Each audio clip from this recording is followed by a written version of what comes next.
being part of the same chain. I mean, they tried to blow his fucking head off. They cheated him with Joe. The second time he wins by a miracle. I mean, but I'm saying, is it all just like theater? Is it just theater? Because that's what I really think that it is. Wow, John, you're not tired from the 2020 election stolen. You're still rocking that. God bless. Well, I mean, I will say that, based on my own little statistics and my experience voting, like, I didn't see anybody there in 2020, just like a couple little Democrats, but it could have been the polling place I went to. But anyways, I'm just saying that, you know, Trump is independent. Like, if there is some type of conspiracy going from JFK to 9/11 to COVID-19, Trump is like, I don't know. It's so hard to know connections. Okay, so what's fascinating to me is if you look at this nepotistic trajectory, if you will,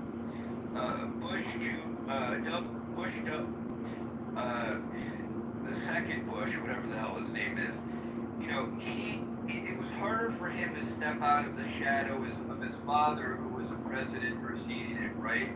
But what's crazy to me is that Trump really it comes from as nepotistic a family as the Bushes, and yet, I gotta give Trump credit, as much as he's of the product of nepotism, he has distinguished himself as the most crazy, batshit, nutjob leader of a democracy that we have seen in recent time, and he doesn't, it doesn't even give him pause. It's kind of confusing to me. It's a conundrum because I'd like to think that he's a product of good fortune and the forces, of family, regarding his family, but he's differentiated himself from just about anything we've ever known, and you got to give him some credit for that. He's an animal. I don't know what I just said, but I know what I meant. He's not the anti-hero, though, right? Like, I think he's more of a hero than an anti-hero, but I do know that, everyone has a Yetzer Hara and a Yetzer Tov, and the greater the Hara, the greater the Tov. So...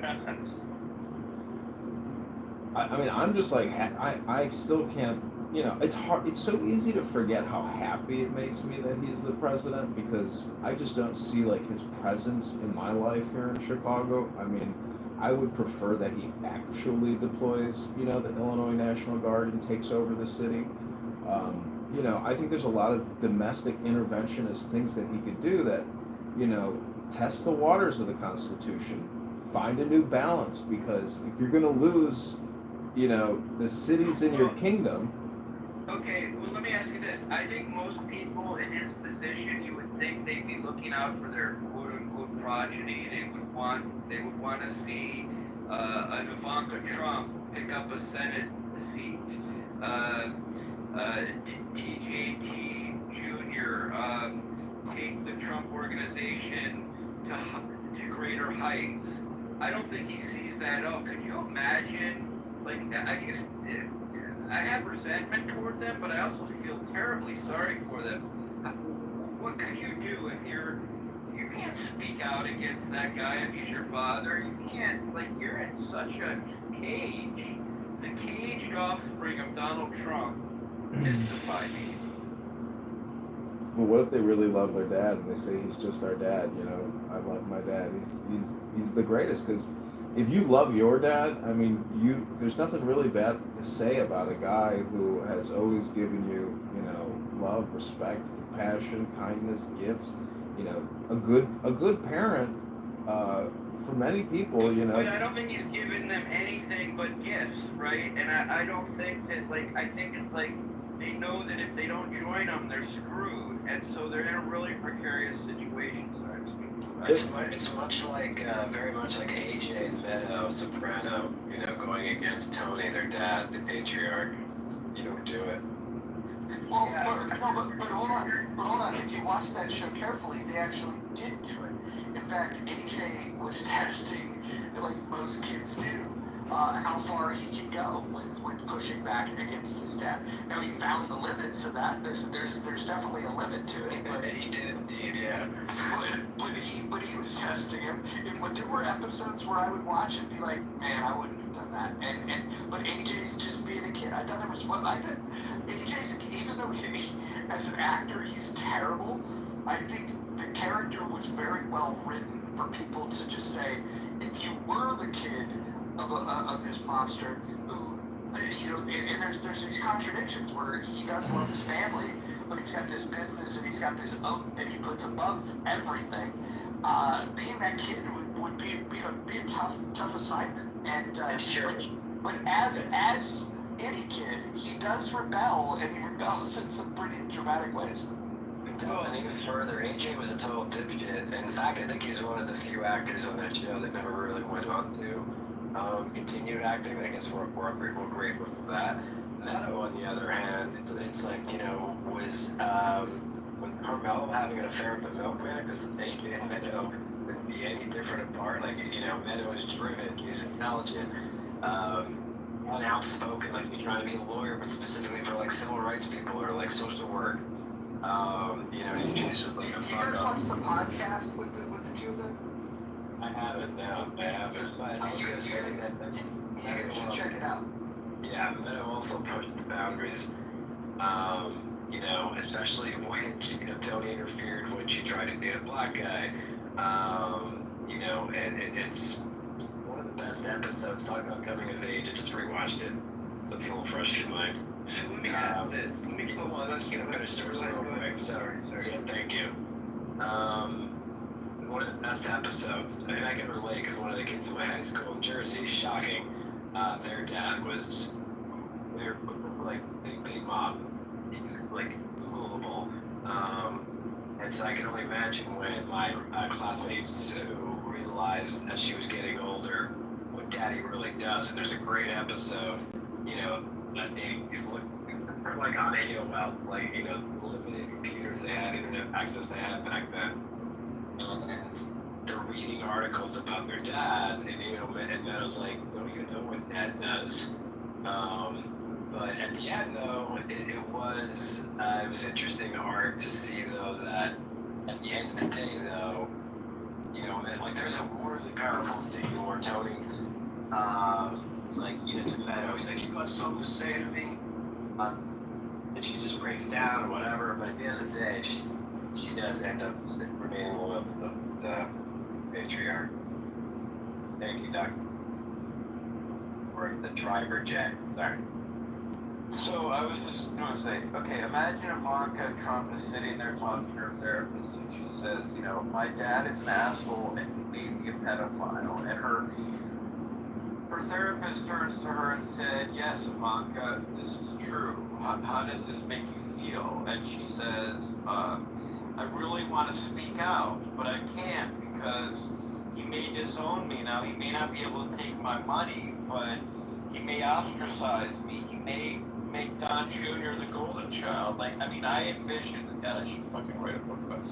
I think that this is what goes on. Like, imagine she's in a position, she knows some of his deepest secrets or not, and yet she's in no position to challenge him because he would ostracize her, is my guess, or he would, make, put pressure on media sources or something. Like, I think this is what she faces. I almost have empathy for her. See, people would listen. See, I think you don't understand how people will judge you when they hear you speculating about this topic even. So, as like some advice about, being a publicist. Judge away, John. Judge the hell out of me. I'm just saying what you are suggesting, Dr. Jordan, is so disgusting and so revolting if you're wrong. I'm just saying that, like, what you're putting out there into the ether, it's vulgarity. Wait, what I'm saying? I'm just saying what's a likely scenario. Why is that vulgar? It's just possibly... I don't know that he's a pedophile, but let's just say, do you think that that's an unlikely scenario for her to sit in front of her therapist and talk like that? Yeah, I think so, 100%. See, the thing is, I could easily bounce that back and say you're actually describing the Joe Biden administration and what he did to his daughter in the shower and from the diary. So it's like, but I've also seen the video. The thing is, I don't know, I don't have children, and I'm just saying, to me, this is all vulgarity.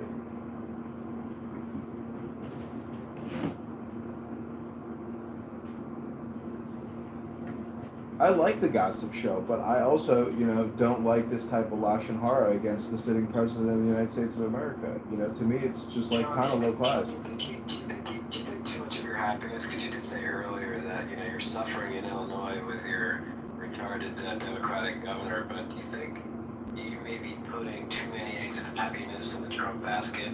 I mean, what are you going to do when he finishes his 5th or 6th term?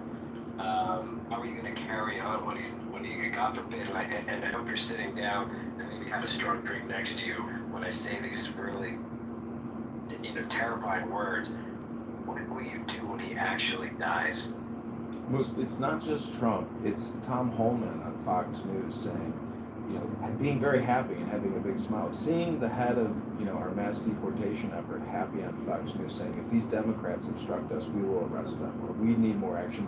I'm just saying, in comparison to Kamala and Waltz, I am. My point is that I think there's a little too much identity worship with MAGAs and Trump versus the Dems and Biden and Clinton. You gotta understand, it is not identity worship. It is me being a Taoist or believing in the opposite, which was Kamala Harris and Tim Walz. When I know that Trump and J.D. Vance are the leaders of this country versus what could have been, that's what truly gives me the happiness. It takes Kamala Harris and Tim Walz to make me happy. I hope you understand that, Bruce.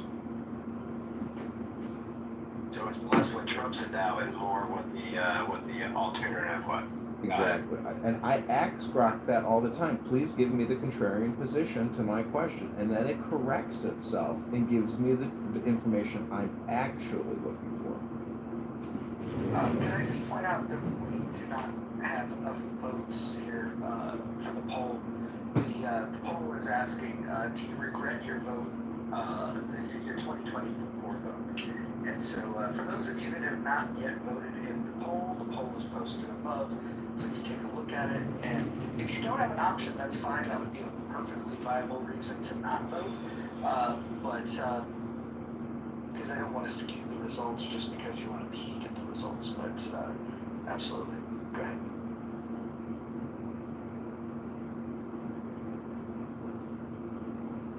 Jarl said, "Fuck George Washington" in the chat. Jarl, one day maybe you'll be able to come to America. I don't know where you live, but you will experience the incredible, glory and beauty of this country. It goes on and on and on. Have you ever driven through Texas? It just goes on and on and on and on. Do you think Washington never lied?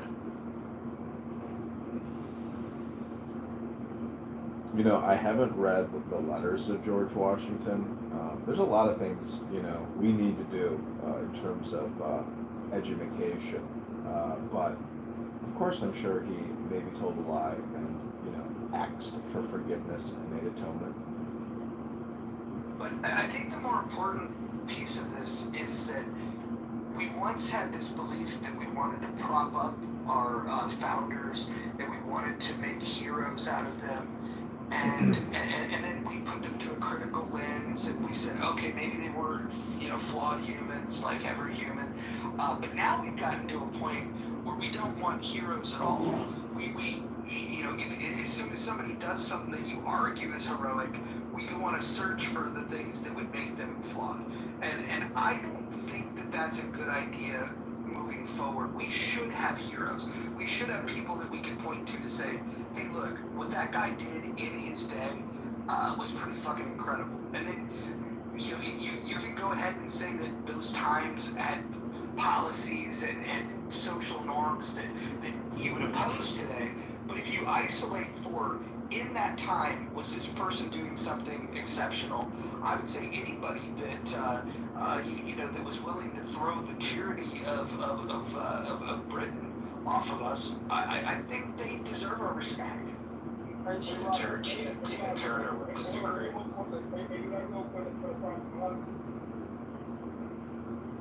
The Prophet Muhammad, listen, if you can point out the good things that he's done, that's cool.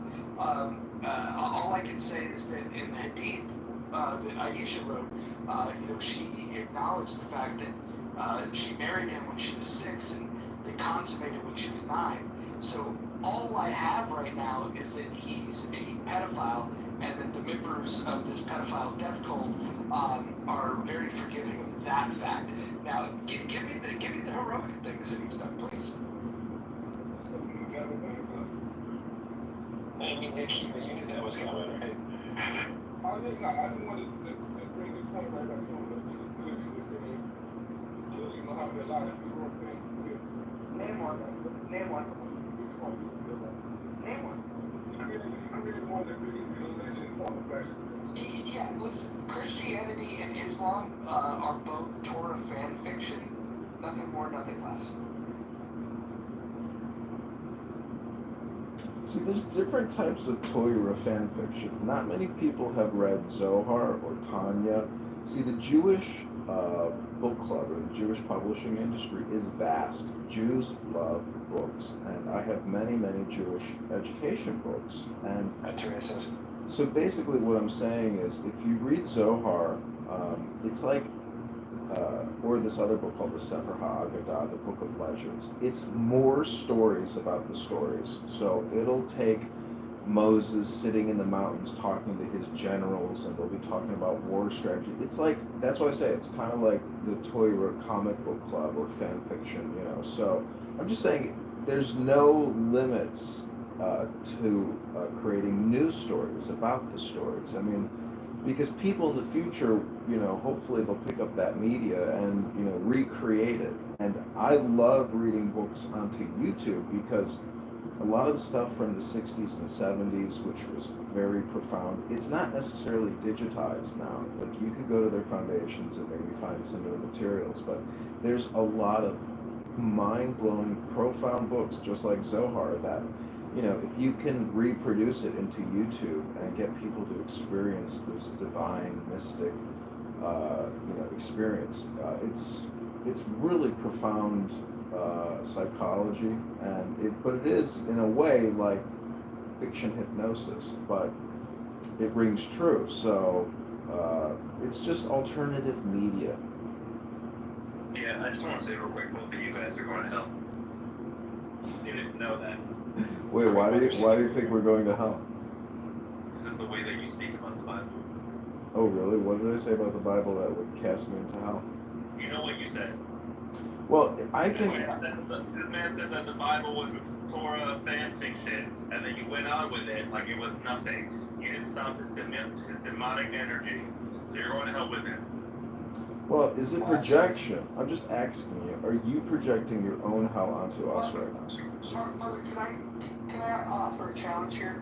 I will bet that I know scripture in this Torah fan fiction that you call the Holy Bible better than you do. I'm sure. I spent 10 years going to church every weekend, and I'm going to church right now every weekend, so, I mean, it would be competitive. I don't know how religious you are, but I do go to church twice a week every week. I'm not religious, but I am a man of letters. So let's. What does that mean? Well, I read. And are you saying the only legit religion is Judaism? Well, of that school of books, it's kind of like this is how I feel about it, right? The original trilogy in Star Wars, to me, that's the source material, right? And that was the creation of George Lucas. And then, and all of those things that you have, like the prequels and the sequels and all the spin-offs, that would be Star Wars fan fiction. The same way of the Holy Bible, and the same way with the Quran. That was a long-winded yes to my question. Got it. Thank you. Carry on. Okay, back to Mother. Can you give me your interpretation of 2 Kings chapter 2? I don't have that memorized. I don't know what that is. This is when the prophet Elisha was being teased by kids, and prayed for the Lord's help. And then out of the forest came 2 bears that mauled 47 children. Can you explain to me what that means to you? So when I finish taking my shit, I'm gonna go open the Bible that I have in my living room, and I'm gonna read the passage, and then analyze it, and then respond. I don't, this gotcha that we're doing right here is, I find to be odd. It's not a gotcha at all. Not a gotcha at all. You feel compelled to tell the whole room you're taking a shit. Very odd. Mother, I'm trying, despite the fact that I know you're taking a shit, I'm gonna say these words. Mojo. I want to meet you where you are. Mojo, let me ask you, what do you think that means?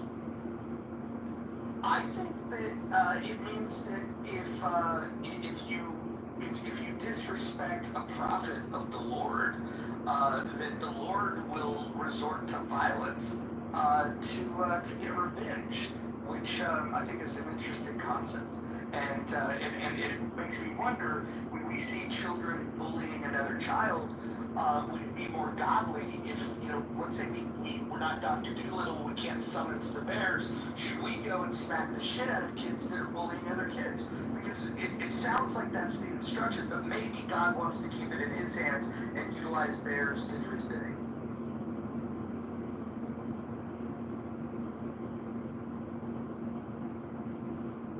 Well, I mean, I always like to think about the micro and the macro, but that story to me sounds like thoughts, meaning that chaos and, all these children being mauled by a bear. It's kind of like that book, Lord of the Flies. It's like, who is the Lord of the Flies? Is it Beelzebub? Is it God? I mean, how do you respond to flies? A lot of people get freaked out when they see To Mother's point, apparently Polish Jin is the flies god because they clearly flies work legit. Well, listen, if this room were Lord of the Flies, I think Hakima's definitely picky. Oh man, Now I gotta go watch it. it's a wild book actually. The book is 100 times better. The Balthazar Getty film was okay, but that was an example of where the book is better than the film. Traditionally, people say that all the time. I'm in the camp that usually the movie is better than the book, and I've got countless examples of that if you'd like to talk about them. Like, we could write one for who's list. Jaws? Actually, it was still good, but Jaws, yeah, you were originally terrified. Wise Guy versus Goodfellas. Was Wicked a book? I don't know, that movie was wonderful. I saw it last weekend. So did anybody see the moon last night? Sure did, that was something. So what is the men? I haven't put this to Roger on a Google search yet, but are women's menstrual cycles actually tied to the moon? Mother, what say you? Yeah. I mean, men also have a menstrual cycle, right? I mean, it's not profound, but there are types of months where men have higher levels of testosterone than other parts of the month. That is a thing. Men do have kind of like lower tier. So I heard this speaker the other day say that women have this Shakti power. It's a 2-part system. They are nesters and they are also transcendent. What does anybody agree with that sentiment that women technically have these two different aspects that a man does not have? The man should be out of the nest, gathering energy, harvesting resources, with the nester, and so men have a different task, women have a different task, or different set of a basic game rule or their position, who they are.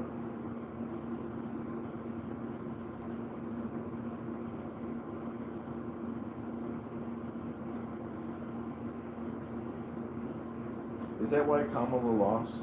Because the roles, Dr. Catherine, hi! the roles were inverted. Wait, can you go on mute, John? I have to hide Dr. Catherine. Where did you get that? Oh, you know what? I could see that over there in the chatter, and I have to tell you a story about that. John didn't think about me and lost his shit, and I decided, who are these people? Right? Where are my real people? And it's you people. people. So I'm coming back to Clubhouse. Can you agree with me, Catherine? It's been a long day.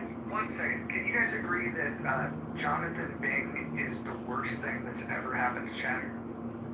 I don't know. I like Jonathan Bing. That. I do like him. I'm friends with him, but I could play his clip.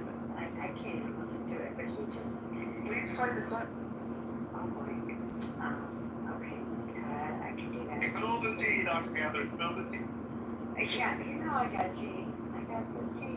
So this is what happened. He was going off on, I don't know if he's having kind of dates, but maybe we don't really know what they're doing. But he's the black guy, she's the blonde, beautiful one, and they have, I think they have a romance. But again, I've never met these people IRL, so I can't say what they have. They are very flirty together. They're super flirty. Yeah, sometimes he talks to her in a way that I think is very controlling. And so I was in the chat, like, you know, I'm a chat warrior most of the time, and in the chat I was like, Bing is controlling. And he lost it. Let me just, okay, Nelson's trying to say, here it goes. Let me see if I can turn it up. No. Sorry, guys. Would be a great chat if you don't mind. That shit. An unsung hero is the person that may not speak a lot, but every day that they can openly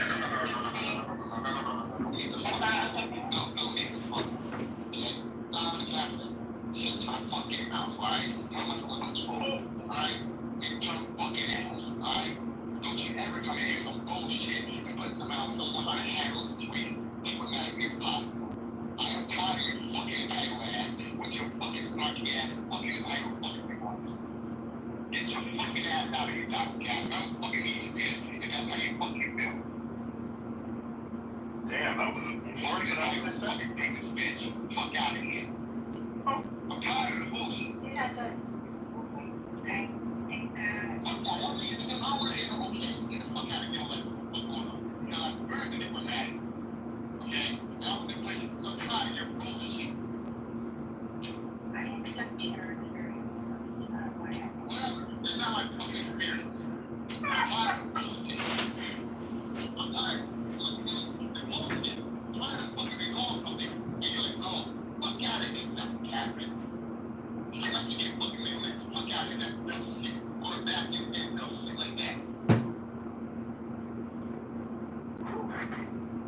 Yo, that was so funny. I am sorry I didn't laugh, but I could not help that.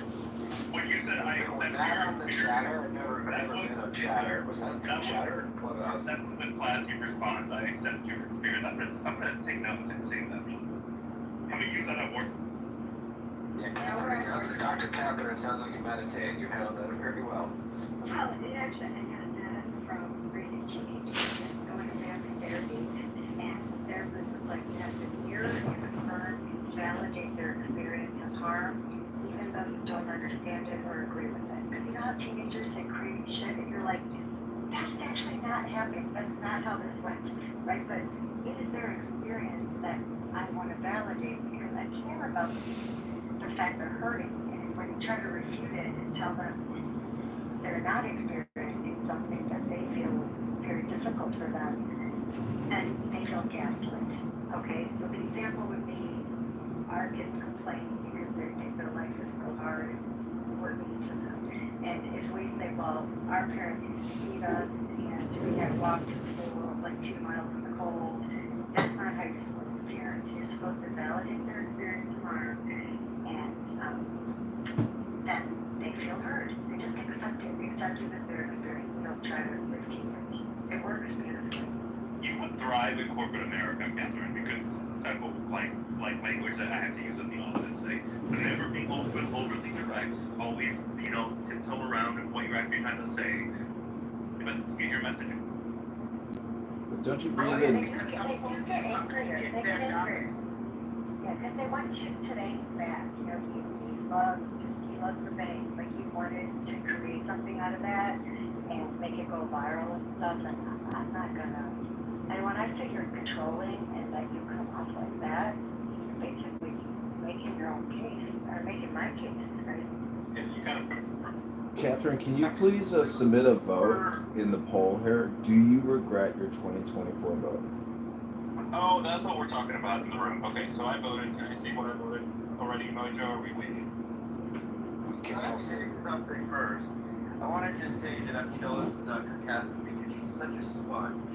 She takes, if I took a thousandth of that amount of information away from all the therapy I had, I mean, I feel like I've done nothing with all the therapy I've had. I'm just devastated.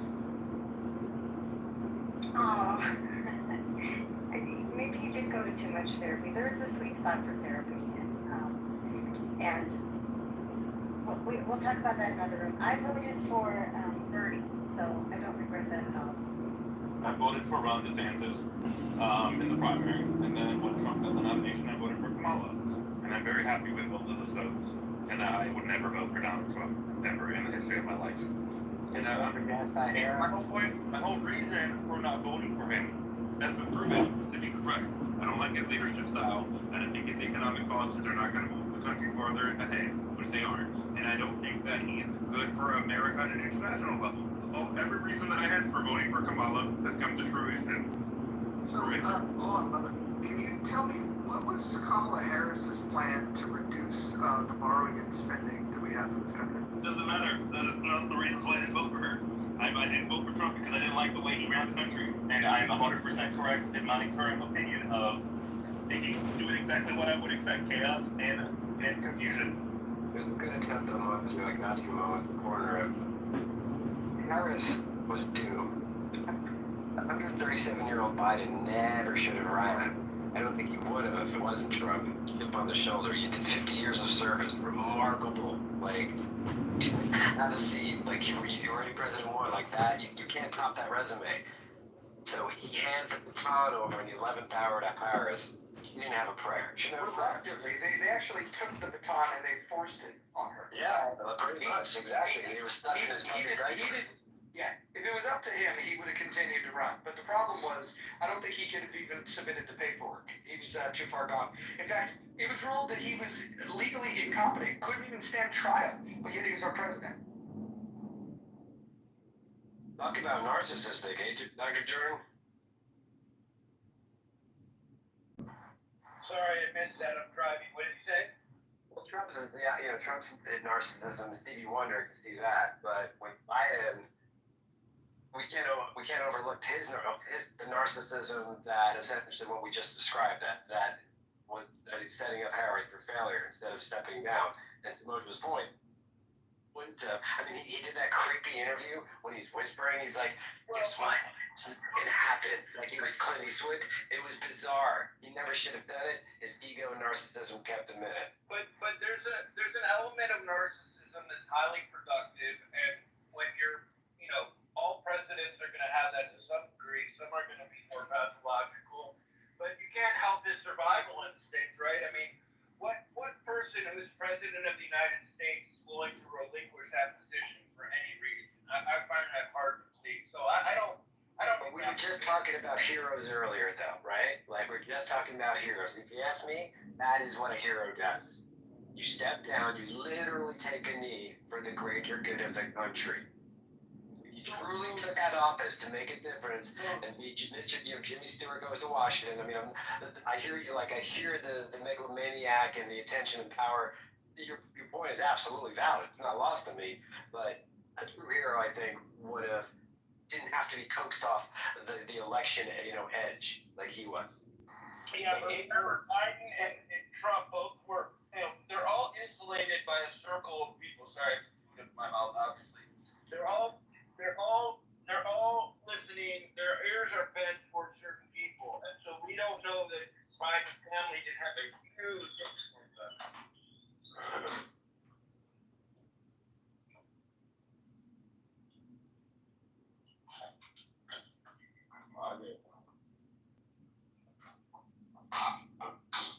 You know how Mike you. Hey, Moose, do you think that Nixon did the right thing by stepping down? He wouldn't have had to if he had the Supreme Court that Trump has today. But yes, I do. And I don't think he did it for the good of Watergate. what we're seeing, yeah, it was a different time, but I think if the Supreme Court was stacked as it is, and whatever president does in the act being presidency cannot be prosecuted, would have been different.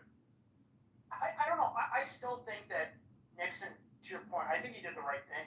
You just man up, say I fucked up, and I'm resigning.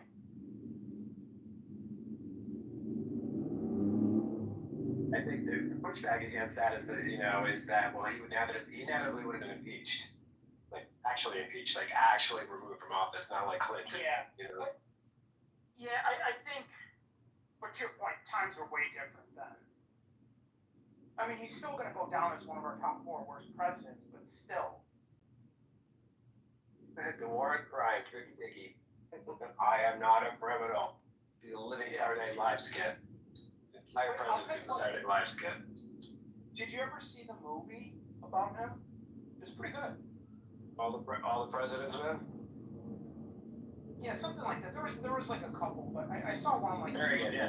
Robert Redford did this research after like several years. He directed it. Knowledge, Dustin Hoffman and Robert Redford, yeah.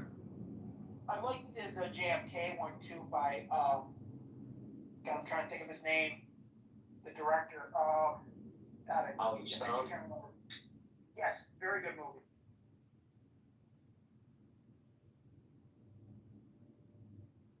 But yeah, I mean Nixon just was like, okay, yeah, I'm not a crook, but was he really a crook? I don't know. That's subjective. What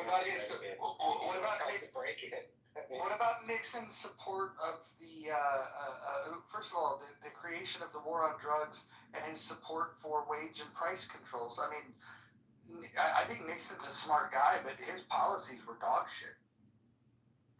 But again, there's some conditioning and programming. I mean, how is it that you go from having everyone kiss your ass and calling you Mr. President for however long someone has lasted for the duration of a term, and then suddenly have people, questioning you, then hate you, then comes, congressional hearings and potential litigation. I mean, you go from being on the top of the world and everyone literally kissing your ass, even if they don't like you, to suddenly accepting that you're mediocre or criminal. I mean, I think that's really hard for the human, for a human to contend with. And that goes for Nixon, Trump, Bush, Clinton, all of them. But was it Nixon? Didn't he have like one of the highest IQs for a president? Highly likely. Yeah. And he got more votes than any president in history. Really? Yep. But I learned that on MSNBC 2 nights ago. Doctor, wasn't it, or I'm sorry, the driver, wasn't it Reagan that won by the largest margin ever? No. I understood there was. His re-election, he won 49 out of the 50 states. The only holdout was Minnesota, and that's because that's where Mondale's from. Oh, wow. So it wasn't the first election, it was the second one when Reagan ran, what, 84? Correct. Incredible he survived that assassination attempt. Surgeon said it was like less than a half inch away from his heart. That's crazy. It's even more crazy, Bruce, that Trump survived that, because he got very close. Do you guys remember the Saturday Night Live skit after Reagan got shot where Eddie Murphy did Buckwheat's Been Shot as a parody? Oh, yeah. I'm going to go YouTube that, Mojo.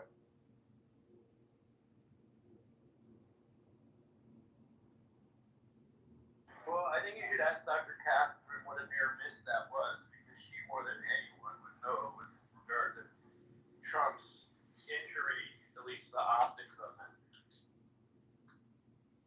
Of him coming up and with his fist in the air, like he just like Rocky did in Rocky 2, when he involved like that, those kind of theatrics. And that was mad respect. I mean, I've seen quite a few lucky people who just missed a major injury leaders like that, and you just think to yourself, wow, God has a plan for you. And we're all part of Trump's manifesto now, but that was wild. That was a real. Y'all some real political. Y'all some real political people. I'm not really a super political dude, but do you think that Trump thing was real, or do you think that was like something to make him like seem better than he is? Like, do y'all think that was real for real? Wait, hold on. So, what if you think that it was somehow theater? Can you explain to me the person who got their head turned inside out? To me, I think me personally, I think there's no way that could be theater. I think that was a real thing that happened. A lot of people think it's theater, though. I don't think you could make that up. Like, he's technically supposed to be dead right now. They just missed him out a little bit. I I can understand how somebody would think it's theater. My bad. No, I actually thought he was going to die when he got COVID. You know, if it wasn't for Regeneron and having like all those doctors swarming around him, I really thought that was going to take him out. So, you know, it always takes three things. So the next thing coming for him is going to be the one that takes him out. In the form of a Big Mac. Yeah, I mean, like, I think the intelligence agencies tried to actually kill Trump. That's why I think that's the real conspiracy. None of that was fake. I mean, like, there's so many. It's either this. There's only really two real good explanations to me. It's mass incompetence on the Secret Service's part to allow two close assassination attempts very close together, and also one that was right before the RNC convention. Basically, when they're doing the Republican nominee, okay? Or it was intentional. It was intentional competence where they allowed these third-party actors to get in so they can actually ruin the election for the Republicans. That's a good point right there. Intentional incompetence. Okay, I never thought of that angle. That's a good angle. Intentional incompetence. Because it's hard to explain or comprehend how the Secret Service thought that the local, at least that's one story I heard, is that the Secret Service thought that the local law enforcement would actually take care of like the rooftop areas. So they're just gonna go ahead and leave the only, like available Why do you want to vulnerable whole rooftop. sniper rifle on the roof? You know how long it takes to assemble that jump? I'm in the military for 16 years. I know how long it takes to assemble a sniper rifle. Oh, yeah. Yeah, I mean, it just seems like a major, bizarre oversight by Secret Service. But Moose, like, I remember when I'm here in Michigan, I remember like George Bush was coming to like one of the community colleges or something to do a speech. Every road was blocked off. I mean, I've never seen so much security. This is back like 2004. I've never seen. Go ahead. I think you just had a hot mic. Yeah, go ahead, Nick. Oh, okay. I'm just saying, like, I've never seen that much security. But to your point, Moose, it was just very bizarre that I would think they would have all the rooftops covered, but I don't know. That was some major oversight missed.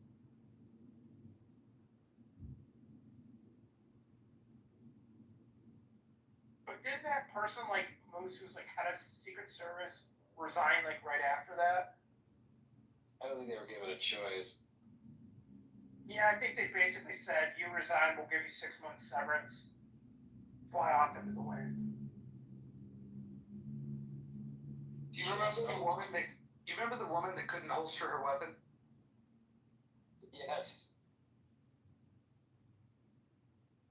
DEI.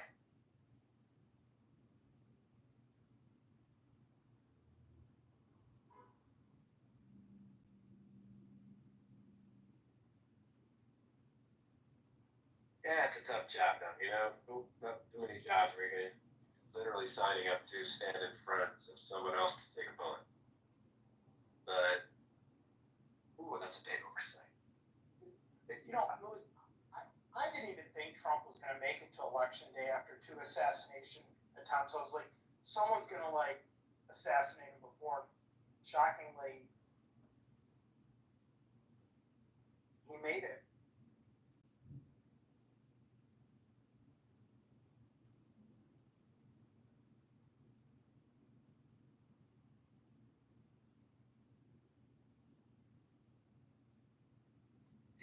remember how nasty the clubhouse Democrats were when they were saying, "Oh, we almost got him"? Do you remember those conversations? For the record, I was never, believe it or not, I was never one of them. I never said that either. You imagine if there was an assassination attempt on Harris, what the reaction would have been?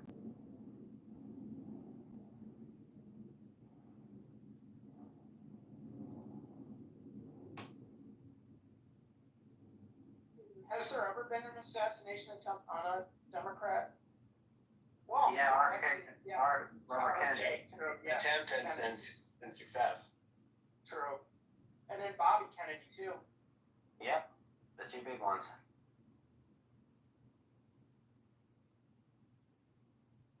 Yeah, they were cleaning the house in the 60s. Yeah, they were. But that Kennedy family's been so unlucky. Yeah, I was gonna say, bad time to be a Kennedy. But Moose, there was another one too. Like I think one of them else got like cancer, died at a really young age too. Wasn't it Jackie, his wife?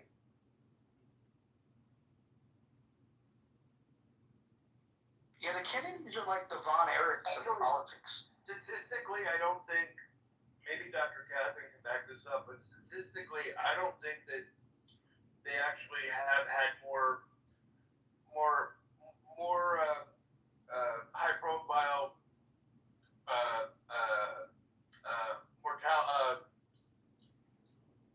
deaths, quite frankly, than any other family. It's just it's the media. There's a media bias.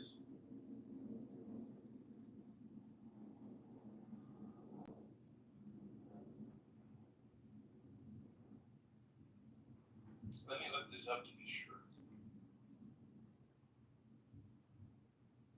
Got a new poll up there, Mojo.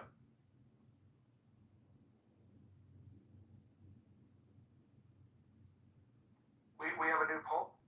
Oh, wait, sorry, I was looking at the room title. See, at a glance, it is confusing. Like, wait, how come the room title doesn't match the poll? But, right, two separate things.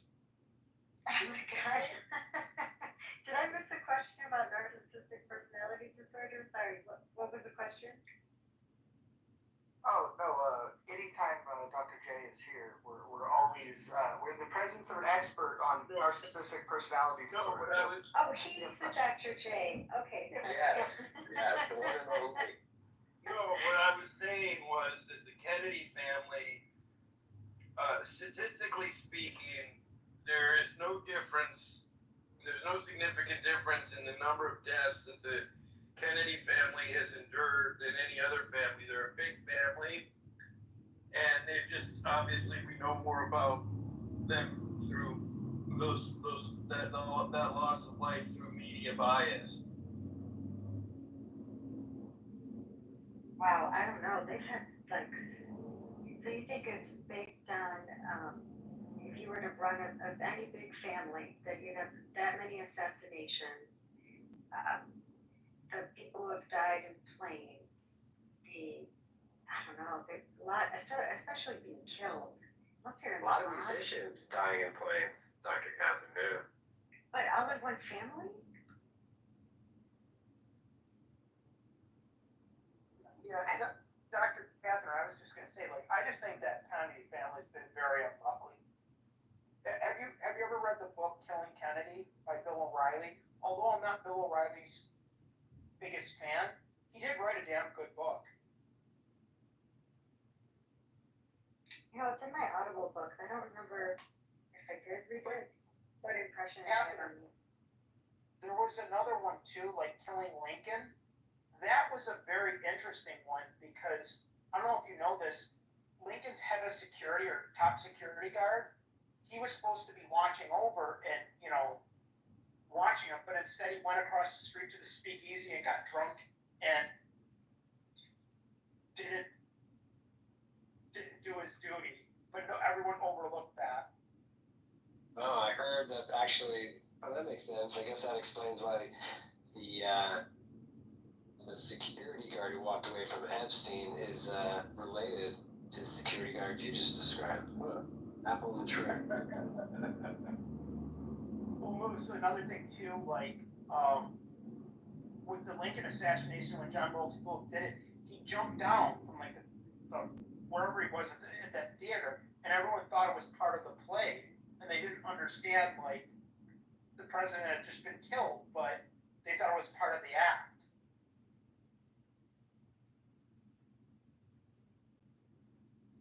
But yeah, it's a good book. Check it out.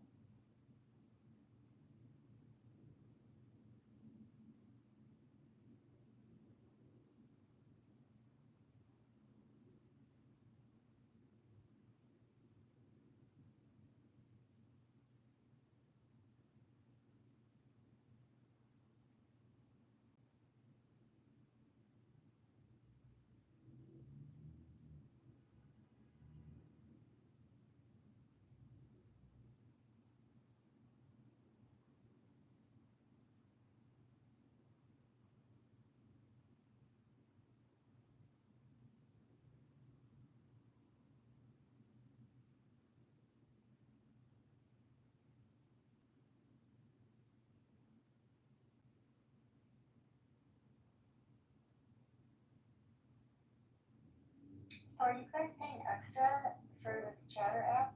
What do you get for that? What's the update on that? Oh, no, Catherine, there was investor payout day today.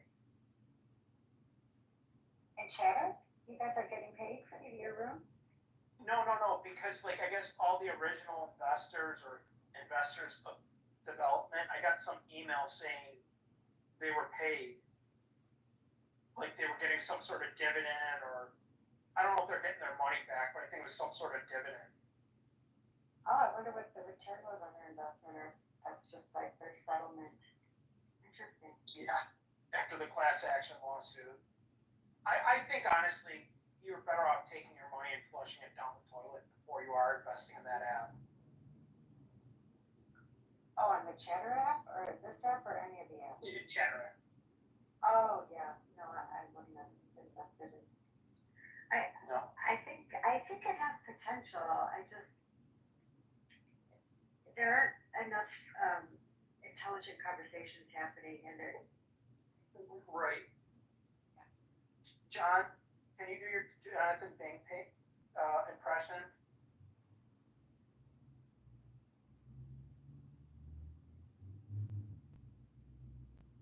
Oh, he's not there.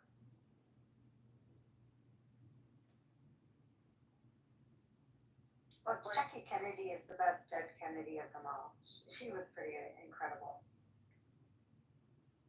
What do you like about her, except for her sense of style? And she's actually really smart. She had a lot of art appreciation.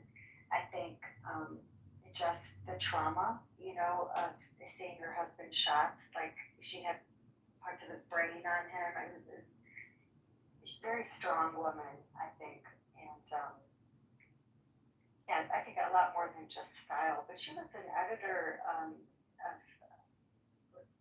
a publishing house, so she was a great writer herself, and she was meticulous, I think, with her correspondence, her relationships, and she suffered so much trauma. I think just how you look at PTSD, and she probably drank too much, smoked too much. She died of cancer too young, and I think Did you ever see her Playboy spread? What? You thinking of Marilyn? Jackie Kennedy?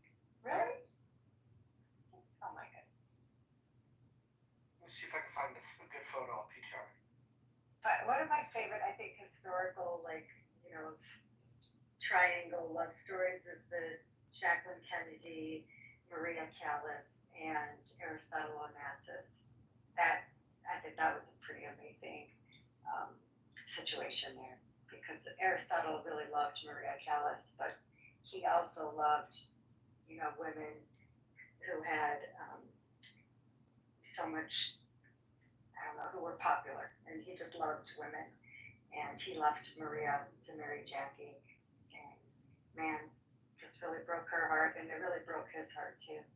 But Jackie, she got to live on a Greek island and have free security, and her kids were relatively protected, which I think she needed to do that.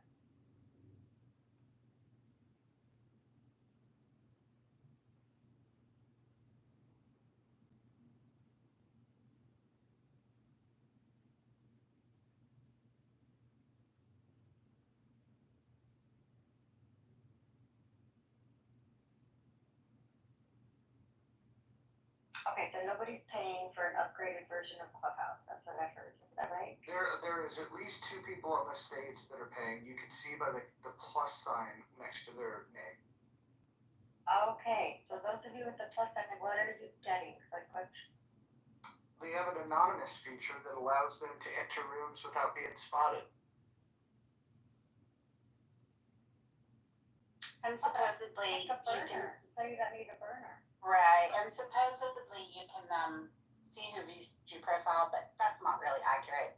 Because every time you go into a room, like if they invite you on stage, you know, it's not really telling you anything.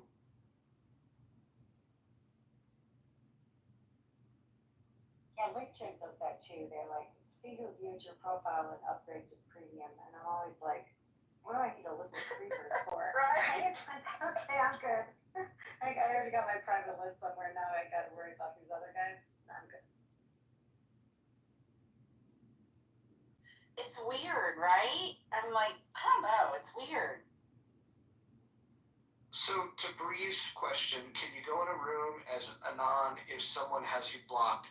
No. If I am the moderator and I have an account blocked, they can't switch to anon and enter. However, if they've always been anonymous, then I wouldn't know. And then I wouldn't be able to block them and say they'd be able to do it. So I would have had to have blocked them prior.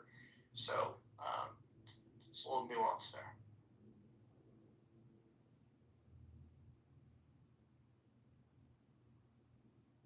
How much money do you think they raised by charging people $5 to have the little plus sign and use the anonymous feature? Think they made a lot of money? Considering there's 25 people in here and it can count 2 people who with the plus sign, I'm gonna go no. I'm just really terrible at canceling subscriptions, y'all.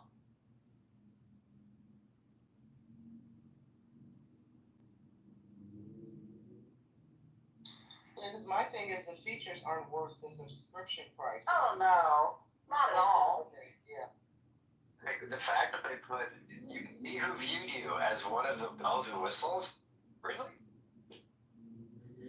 Well, yeah, and like I said, it's not. It's honestly not a. If somebody reacts to you, they show up in that list. If somebody invites you on stage, they show up in that list. Like there's so many times that we interact with each other's PTRs.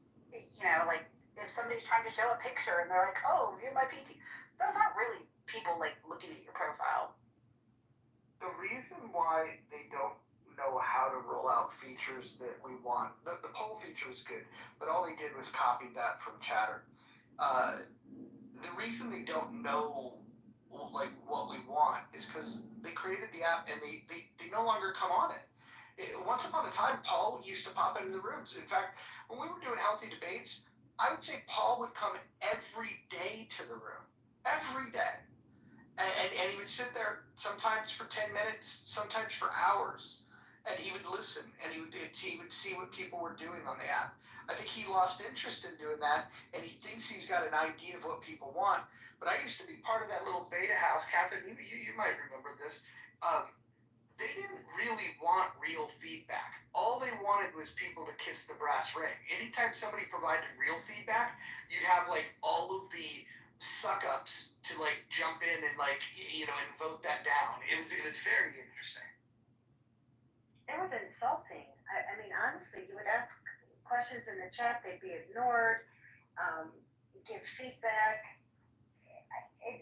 In the beginning, I thought Clubhouse was so cool because I thought, wow, the founders are sitting here talking to us and they had good energy. But then, yeah, they just did those leadership rounds, what they call them, town halls, and there were a lot of complaints in there and they just ignored it. So, like, why even have it? Or just say, like, we get it, we're working on things. We just can't do whatever you're asking for yet. So the founders were fucking up, but when they decided like they wanted a feedback loop and they created the beta house, the beta tester house, this was like, okay, we're gonna get people with real insights. And I got invited in, and then the person that invited me in, that person got skewered. Like, why would you let Roger into this group? This is crazy. And it was a small group of people, and they were all in it for self-serving reasons. They all wanted like You get guys like Nozzle, and you guys might like Nozzle, might dislike Nozzle. But Nozzle, all he cared about, it was he wanted to get a job at one of these companies, or he wanted to figure out how to monetize. And so his whole thing was like, we should monetize houses, we should monetize houses. And I'm thinking to myself, why does that feature matter to him? It's not like, I mean, he could open a room and only 3 people would show up. He would have never been able to monetize anyways. He never had an interesting thought. He never shared any interesting information. And now, interestingly enough, he's now an employee and helping to make decisions over at Chatter, where I think he belongs. Yeah, I agree. And I will say the monetization feature of Chatter is something I think Clubhouse could have added pretty easily. I think it's a little disruptive the way they do it now in Chatter. They call it like a rocket thing.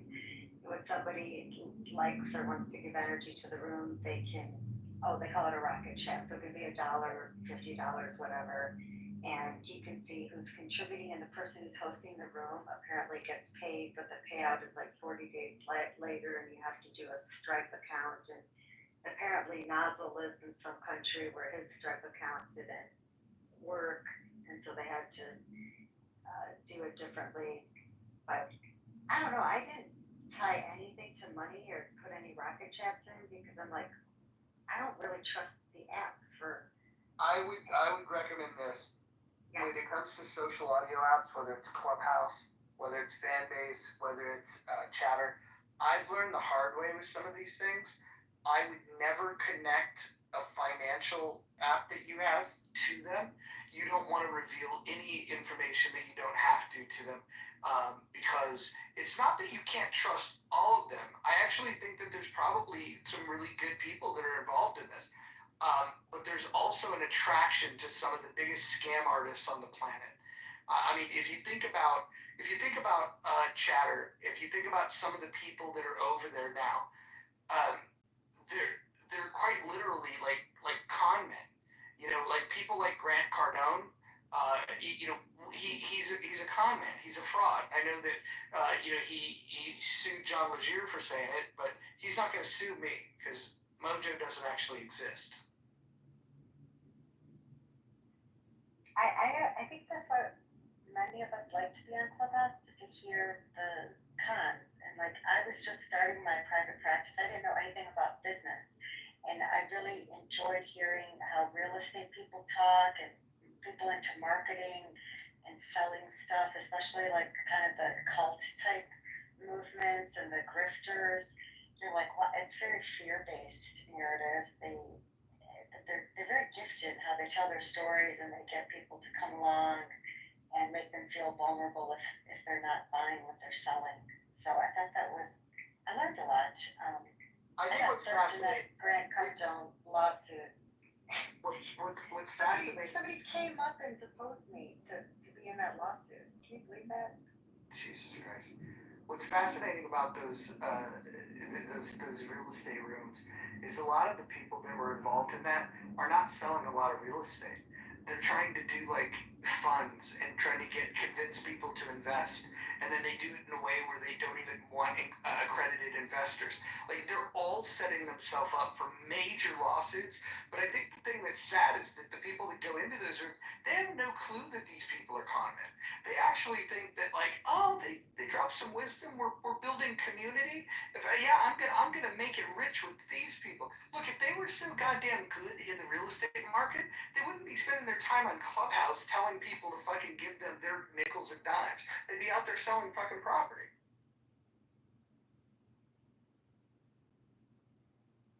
Agreed, definitely. And the mortgage syndicate, I was always curious, like, what is the deal? And then I learned, okay, they're basically selling very high price interest loans, right? Selling money, and how you sell money to people at like higher rates than the worst credit card. Is that the scam? Things like that.